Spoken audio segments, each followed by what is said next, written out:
Hace un tiempo tocamos el tema que vamos a ver hoy. Siempre es de una manera diferente. Seguramente va a haber cosas de repaso, pero lo más importante es que veamos el tema, como dije en la oración, con el corazón, para saber qué es lo que debemos permitir que el Señor renueve en nosotros y fortalezca. El tema de hoy es la preocupante doctrina del remanente. ¿Cómo así? Romanos 9:27 nos introduce a esta doctrina. Tengamos en cuenta que está en el Nuevo Testamento. Pablo dice: también Isaías clama tocante a Israel: si fuere el número de los hijos de Israel como la arena del mar, tan solo el remanente será salvo. Bueno, la epístola de Romanos, ustedes saben que es una de las más importantes de entre todas las que escribió el apóstol Pablo, incluso entre todas las epístolas de todos los apóstoles. Ha sido llamada la columna vertebral del Nuevo Testamento e incluso de la Biblia, porque toca temas profundos de teología y de doctrina. Al principio, hasta el capítulo 8 más o menos, y parte del 9, estaba hablando de básicamente el pecado y todo el daño que hace en el ser humano. Pero a partir del capítulo 9 hasta casi terminar, empieza a hablar de Israel y de lo que le ha pasado con la venida del Señor Jesucristo y la manifestación del Evangelio. Por eso aquí vuelve a hablar de Israel como si se estuviera citando un pasaje del Antiguo. De hecho, él está hablando de eso, hablando del Antiguo Testamento, pero para aplicarlo al Nuevo. Entonces vamos a ver cómo se desarrolla esta doctrina. ¿Cuál es la doctrina del remanente? Ya todos la conocen, ya la hemos estudiado, vamos a repasarla. Porque esta doctrina se basa en la premisa de que la mayoría de los hombres están alejados de Dios, en una condición de enemistad con Él. Por eso se les considera sin redención, sin vida eterna, sin esperanza alguna. Esa es la base, pero la doctrina del remanente se refiere a un grupo reducido que ha persistido a través de las adversidades o incluso de la dilución o la pérdida de un grupo mayor. Voy a explicar poco a poco esto. Asumamos un ejemplo que es el del iceberg o el del volcán.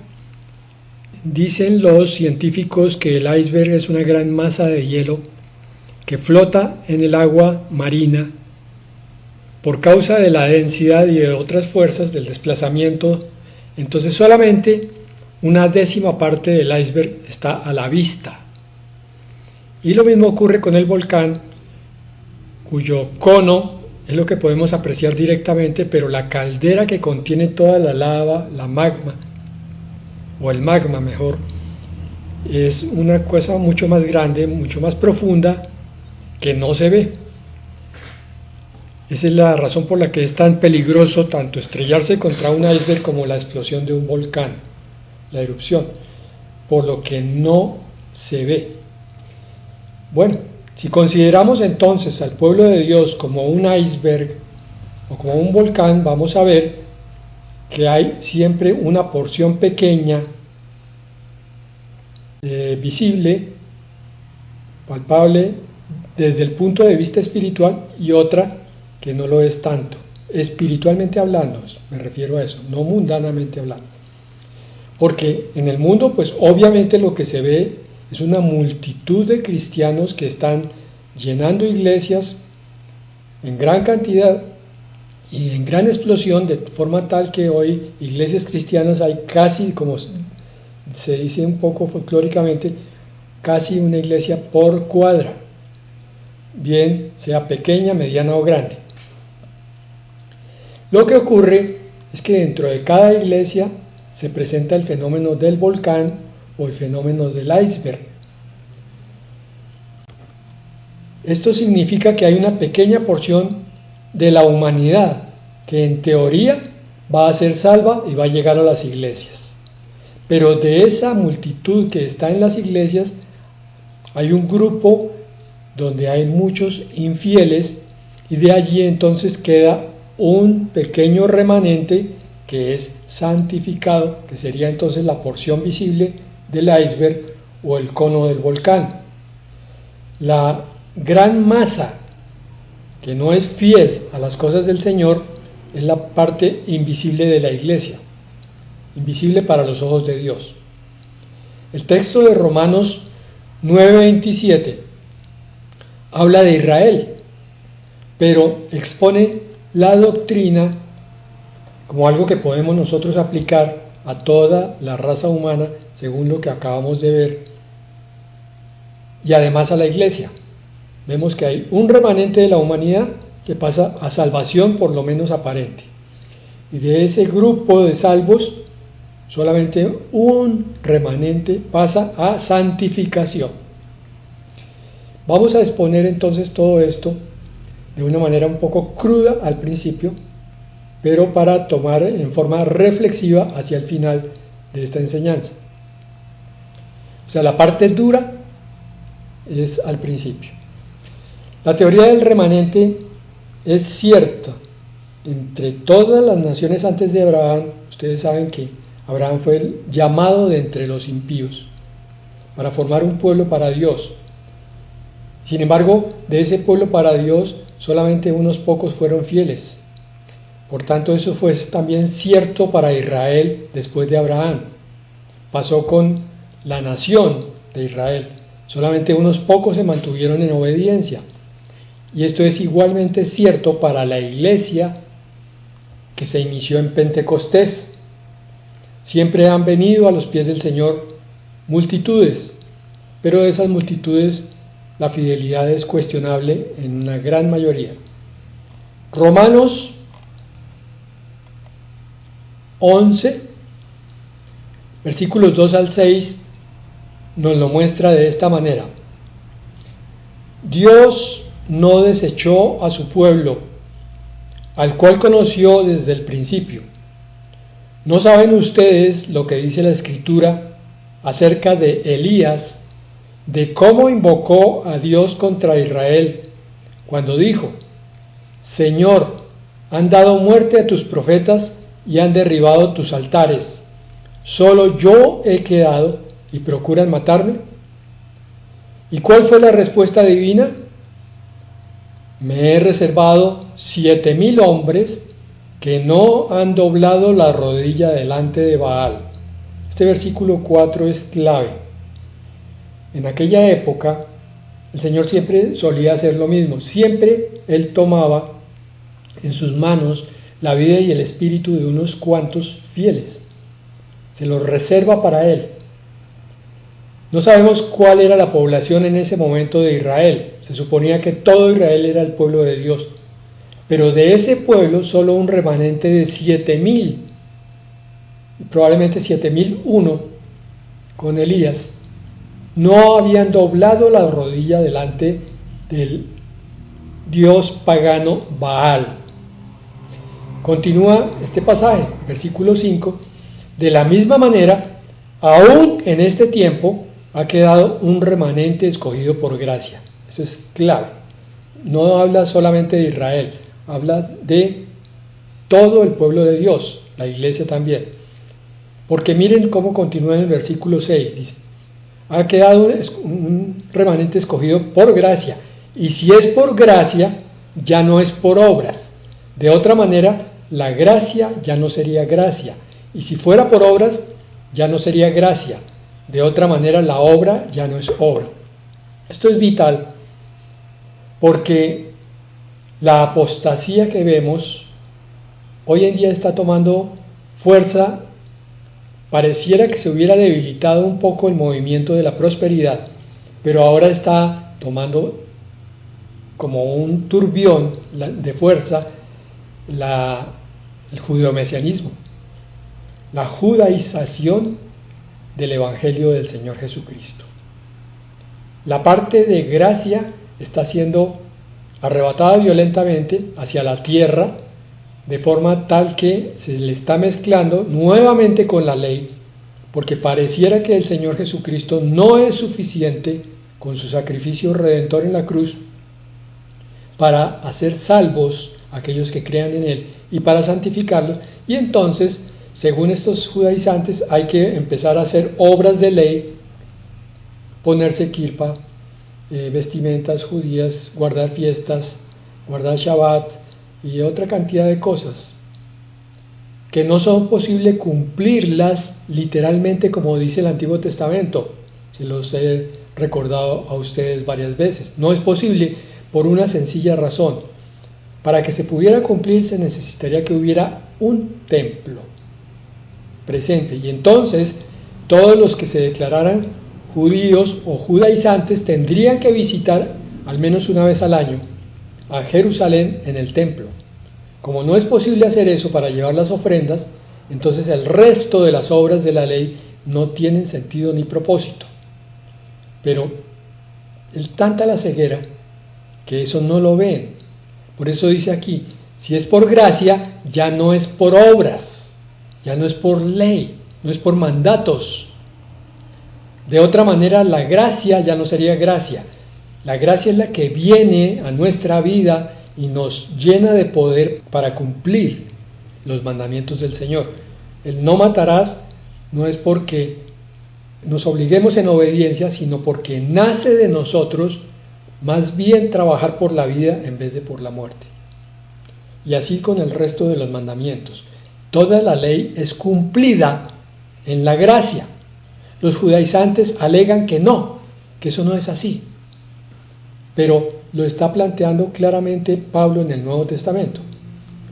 Entonces, el último argumento de los judaizantes es que Pablo es un renegado que escribió las epístolas en bases poco teológicas con respecto al Antiguo Testamento, y que por tanto el Antiguo Testamento tiene que ser reevaluado a sus bases. Y ahí empieza el principio del derrumbe teológico, donde los judaizantes terminan valorando más el Antiguo Testamento sobre el Nuevo Pacto, y por tanto la obra del Señor Jesucristo queda también devaluada. Visto así, es una tremenda blasfemia, una tremenda herejía. Pero eso mismo ocurre en muchas otras formas. Es alarmante constatar que desde Pentecostés un número impresionante de personas que se consideran cristianas, o sea, la mayoría, en realidad son nominales, o sea, son de nombre. Solo se salva un remanente.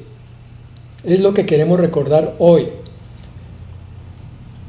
La Reina Valera contemporánea en Mateo 22:14 dice: porque son muchos los llamados, pero pocos los escogidos. Esos escogidos se llaman remanente. Y Mateo 7:13 al 14 dice: entren por la puerta estrecha, porque ancha es la puerta y espacioso el camino que lleva a la perdición, y muchos son los que entran por ellas. Muchos llamados, pero estrecha es la puerta y angosto el camino que lleva a la vida, y pocos son los que la encuentran, los pocos escogidos. Este es el sustrato, el complemento, el sustento de la doctrina de el remanente. ¿Por qué estamos planteando esto o recordándolo? Porque la pregunta a continuación es: ¿y yo en qué grupo estoy? ¿Soy de la inmensa multitud o de los pocos? Vamos a ver. Ocurre que la iglesia de las mayorías está dormida. Ustedes pueden reunirse con cristianos y empezar a hablarles de las cosas que están por venir, de lo que habla Mateo 24, de lo que habla Apocalipsis, de lo que habla Daniel, de lo que habla Isaías, y van a ver que la mayoría de los cristianos empieza a literalmente bostezar. Lo dice Efesios 5, 14 al 16. Por eso dice: despiértate tú que duermes, levántate de entre los muertos y te alumbrará Cristo. Ya en esa época, en Efesios, que es una epístola otra vez de Pablo, y ya estaba exhortando a muchos creyentes que se creían cristianos, pero que estaban dormidos. Versículo 15: por tanto, cuidado con su manera de vivir. Ahí es donde se demuestra si estamos despiertos o dormidos. No vivan ya como necios, sino como sabios, es decir, con sabiduría bíblica, tomando decisiones sabias, correctas, no decisiones a tontas y a locas que llevan a más problemas a las familias, entre comillas, cristianas, porque no consultan la palabra de Dios ni el corazón de Dios para decidir. Y versículo 16 de Efesios 5: aprovechen bien el tiempo porque los días son malos. Si esto lo decían hace 2000 años, ¿qué diremos nosotros? Estos días que estamos viviendo en realidad sí que son malos. Hay una amenaza de guerra nuclear. Se está levantando en pie de guerra Estados Unidos, Rusia, Irán, Israel, los movimientos anti-Israel, Hezbollah y todos los demás, los palestinos y muchos musulmanes. No sé si cité a Rusia, creo que sí. Entonces estamos viendo que en cualquier momento se va a cumplir la norma para que haya una guerra mundial, y es que al menos 4 naciones de diferentes continentes estén combatiendo. Estamos muy cerca. Y aparte de la guerra, los terremotos que están sucediendo, los problemas económicos que estamos viviendo todos, entonces es momento de aprovechar bien el tiempo. Desde la pandemia el Señor nos ha puesto a decir continuamente: este tiempo es de gracia, desde que terminó la pandemia, para que nos santifiquemos, porque los días son malos. Pero la iglesia del Señor está dormida, mientras asisten a cultos de palabra que no alimenta, mientras hacen 1000 cursos que no sirven para las tempestades diarias. Están dormidos mientras su vida espiritual es solo de domingo. Están dormidos mientras no hay renovación espiritual de fondo. Es necesario nacer de nuevo, dice la palabra, lo dice el propio Señor Jesucristo. Pero vemos muchos cristianos caminar como zombies, no se les ve que hayan nacido de nuevo, no se les ve ninguna característica nueva, todas son las mismas que tenían hace 10 y 5 años. La iglesia de las mayorías está dormida y por otro lado está llena de un espíritu de error. En 1 de Juan 4:6 dice: nosotros somos hijos de Dios. El que conoce a Dios nos oye. El que no es de Dios no nos oye. Por eso sabemos cuál es el espíritu de verdad y cuál es el espíritu de error. Y la segunda de Tesalonicenses 2:9 al 12 dice: la llegada de este malvado, refiriéndose al anticristo, que es obra de Satanás, vendrá acompañada de gran poder y de señales y prodigios engañosos. Eso ya lo estamos viendo como anticipo. No es que ya haya llegado el anticristo y se haya manifestado. Sí, está por ahí, está dando vueltas ya. Él está vivo. Pero que se haya manifestado, todavía no. Cuando Él llegue, veremos poder, señales y prodigios engañosos en cantidades. Pero ya hay anticipo de ese espíritu. Versículo 10: con toda falsedad e iniquidad para los que se pierden, por no haber querido recibir el amor de la verdad para ser salvados. Y miren este versículo 11: por eso Dios les envía un poder engañoso para que crean a la mentira, a fin de que sean condenados todos los que lejos de creer a la verdad, se deleitaron en la injusticia. Este espíritu engañoso, espíritu de error, es un espíritu de ceguera también. No los deja ver dónde está la verdad. Es un espíritu que permite a Dios que venga sobre los intemperantes, sobre los tercos, sobre los que practican la iniquidad en forma hipócrita. Por un lado, juntan manos, dicen amén, aleluya, pero por otro lado continúan pecando. Estos son los que van cayendo en error y entonces buscan, se amontonan maestros conforme a sus concupiscencias que les enseñen mentiras, porque esos maestros les mantienen tranquila la conciencia. Todo está bien, hermanos, el Señor es amor, no hay problema, Él entiende el pecado, Él los va a limpiar de todas maneras, ustedes no tienen que hacer nada, solamente busquen la prosperidad o hagan ritos judaizantes y todo lo demás tranquilos. El espíritu de error se ve en estas iglesias creyendo doctrinas de prosperidad, judaizantes y cualquier revelación novedosa y sobre todo emocionante, porque ellos van detrás de las emociones. Uy, tremendo culto. Usted no se imagina lo que habló el pastor, eso yo nunca lo había oído, pero qué cosa tan profunda. Y van a buscar, no, ellos no buscan, pero algún curioso va a buscar en la escritura y no encuentra lo que el pastor citó, de la forma como lo citó. Encuentra partes, pero no completo. El pastor tomó una parte de la Biblia y cuadró un discurso motivador, y como aquellos que andan en espíritu de error no estudian la palabra de Dios, entonces creyeron la mentira en forma completa y cayeron en la trampa, y después salen diciendo, tremenda iglesia la que tenemos. Miren, todos, había 5,000 personas y todos estaban temblando, todos estaban erizados.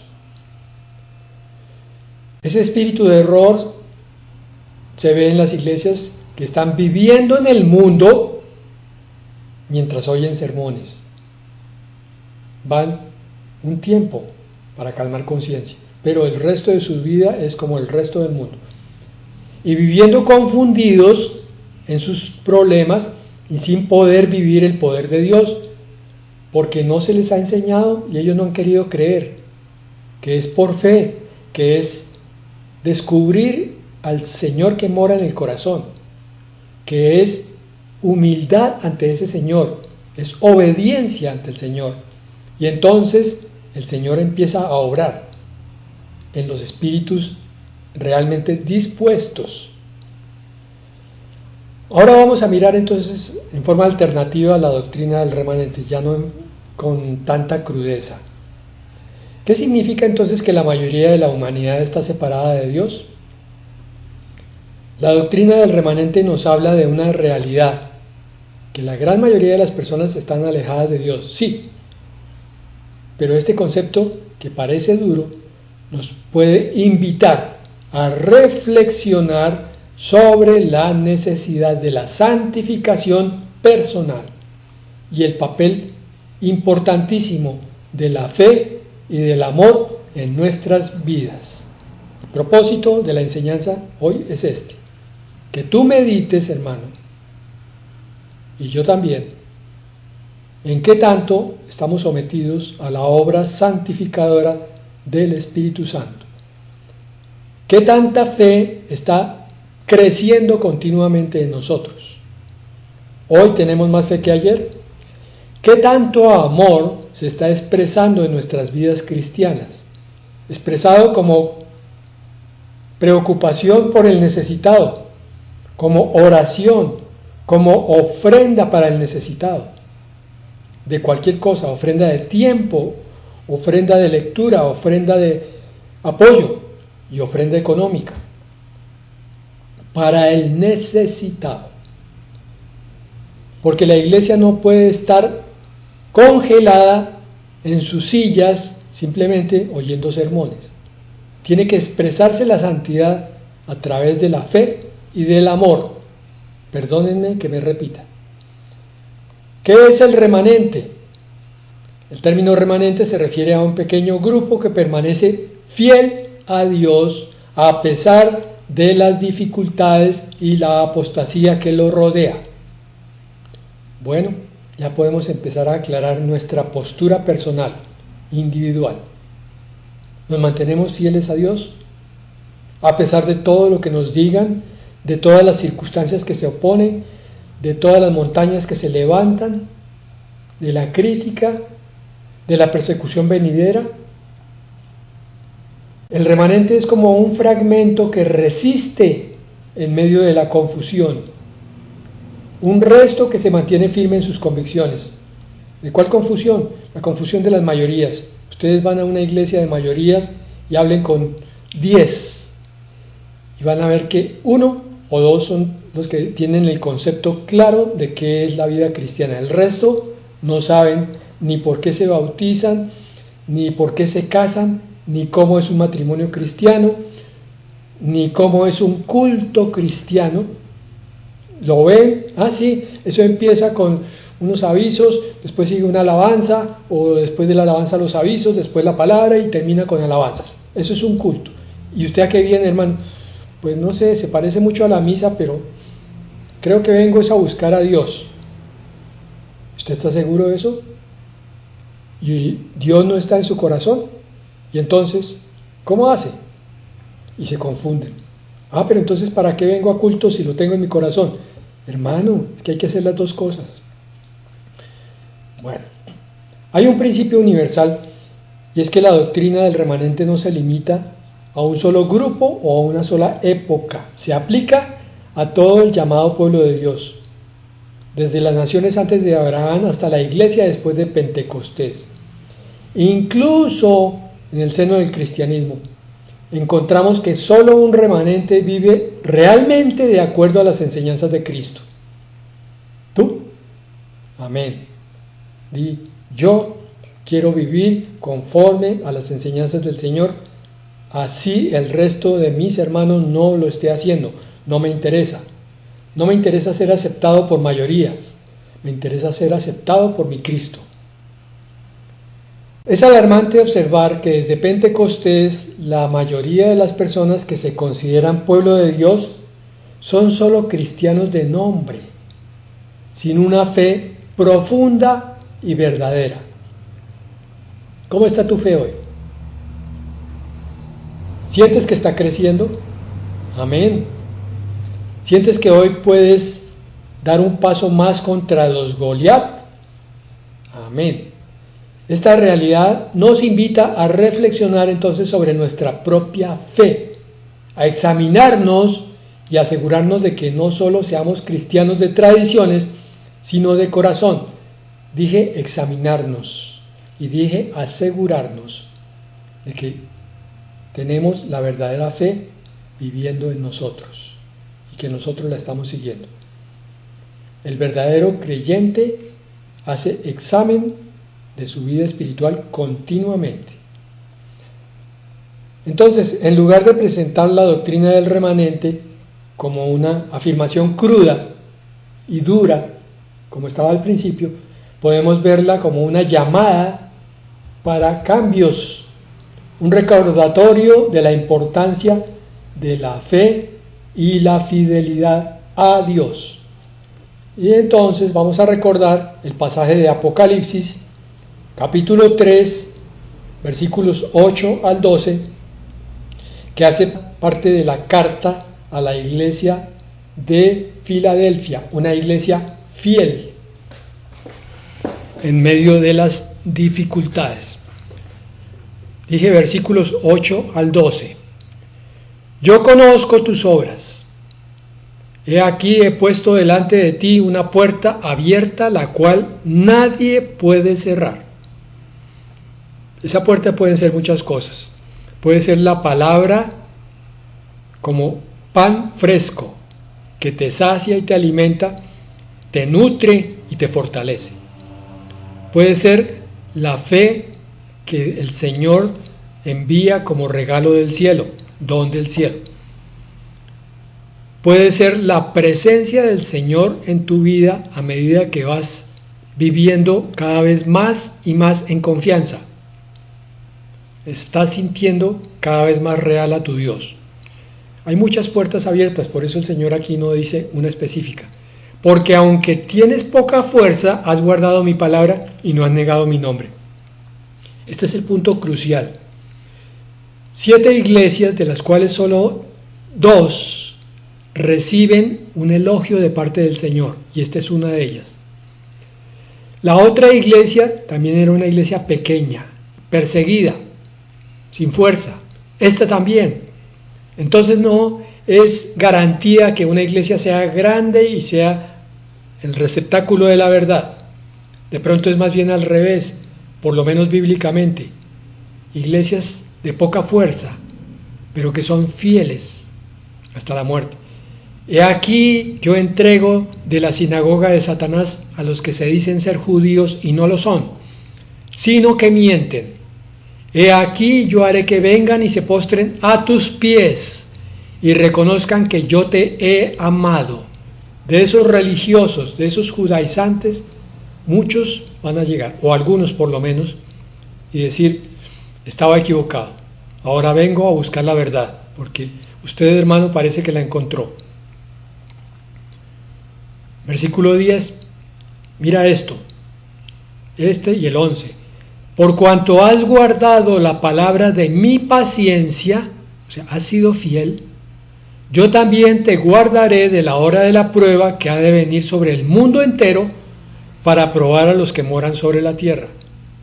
La promesa para el remanente es glorioso, es hermosísima, es lo más exaltante que puedes oír. Cuando tú estás en el remanente, el Señor te promete que serás guardado de la hora de la prueba que ha de venir sobre el mundo entero. Tú ya sabes cuál es esa prueba. Se llama la tribulación.